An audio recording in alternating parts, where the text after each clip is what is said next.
जय श्री राधे। श्रीमद् भागवत गीता।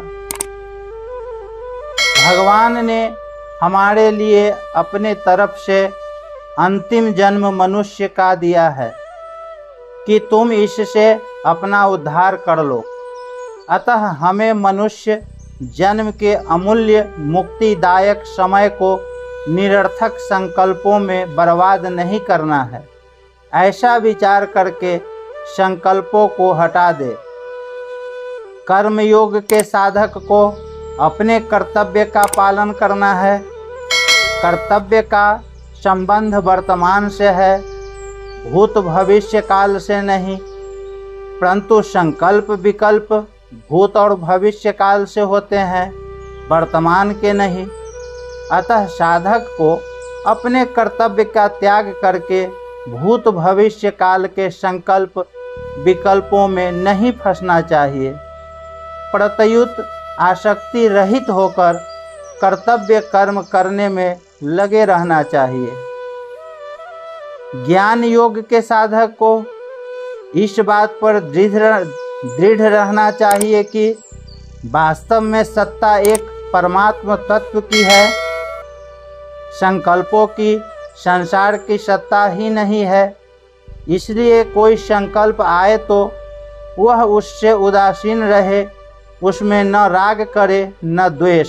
भक्ति योग के साधक को विचार करना चाहिए कि मन में जितने भी संकल्प आते हैं वे प्रायः भूतकाल के आते हैं जो कि अभी नहीं है, अथवा भविष्यत काल के आते हैं जो कि आगे होने वाला है, अर्थात जो अभी नहीं है। अतः जो अभी नहीं है उसके चिंतन में समय बर्बाद करना और जो भगवान अभी हैं, अपने में हैं और अपने हैं, उनका चिंतन न करना, यह कितनी बड़ी गलती है। ऐसा विचार करके संकल्पों को हटा दें। योगारूढ़स्ता दो चयतेः सिद्धि असिद्धि। सिद्धि असिद्धि में सम रहने का नाम योग है। इस योग अर्थात समता पर आरूढ़ होना, स्थित होना ही योगारूढ़ होना है। योगारूढ़ होने पर परमात्मा की प्राप्ति हो जाती है। दूसरे श्लोक में भगवान ने यह कहा था कि संकल्पों का त्याग किए बिना कोई सा भी योग सिद्ध नहीं होता, और यहाँ कहा है कि संकल्पों का सर्वथा त्याग कर देने से वह योगारूढ़ हो जाता है। इसलिए सिद्ध होता है कि सभी तरह से योग से योगारूढ़ अवस्था प्राप्त होती है। यद्यपि यहाँ कर्म योग का ही प्रकरण है, पर संकल्पों का सर्वथा त्याग करने से योगारूढ़ अवस्था में सब एक हो जाते हैं। योगारूढ़ की पहचान क्या है? इसके लिए यहाँ 3 बात बताई हैं। पदार्थों, वस्तुओं तथा व्यक्तियों में आसक्ति न होना, क्रियाओं में आसक्ति न होना, और संपूर्ण संकल्पों का अर्थात मन चाही का त्याग होना। तात्पर्य है कि इंद्रियों के भोग में और क्रियाओं में आसक्ति न हो, तथा भीतर से यह आग्रह भी न हो कि ऐसा होना चाहिए और ऐसा नहीं होना चाहिए, जिसकी न तो पदार्थों में आसक्ति है और न पदार्थों के अभाव में आसक्ति है, न क्रियाओं में आसक्ति है और न क्रियाओं के अभाव में आसक्ति है, तथा न कोई संकल्प है, वह योगारूढ़ है। तात्पर्य यह है कि पदार्थ मिले या न मिले, व्यक्ति मिले या न मिले, क्रिया हो या न हो, इसका कोई आग्रह नहीं होना चाहिए। साधक को विचार करना चाहिए कि ऐसी कौन सी वस्तु है जो सदा हमारे पास रहेगी और हम सदा उसके पास रहेंगे। ऐसा कौन सा व्यक्ति है जो सदा हमारे साथ रहेगा और हम सदा उसके साथ रहेंगे। ऐसी कौन सी क्रिया है जिसको हम सदा करते रहेंगे और जो सदा हमसे होती रहेगी।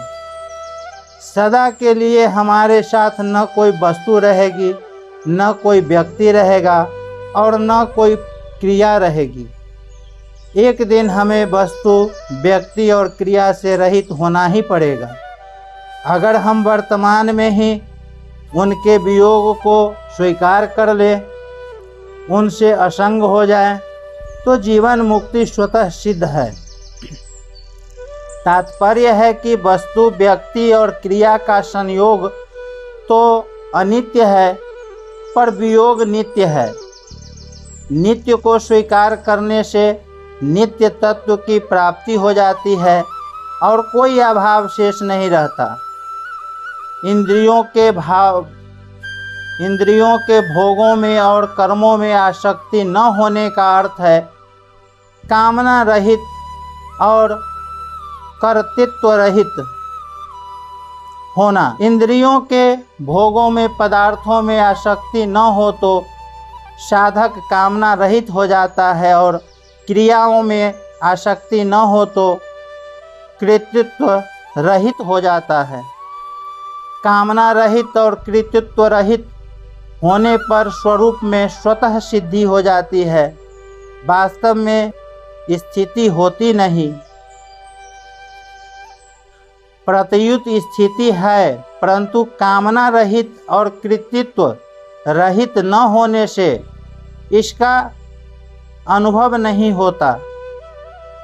कामना और कृतित्व का अभाव होने पर स्वरूप में स्वतः सिद्धि स्थिति का अनुभव हो जाता है।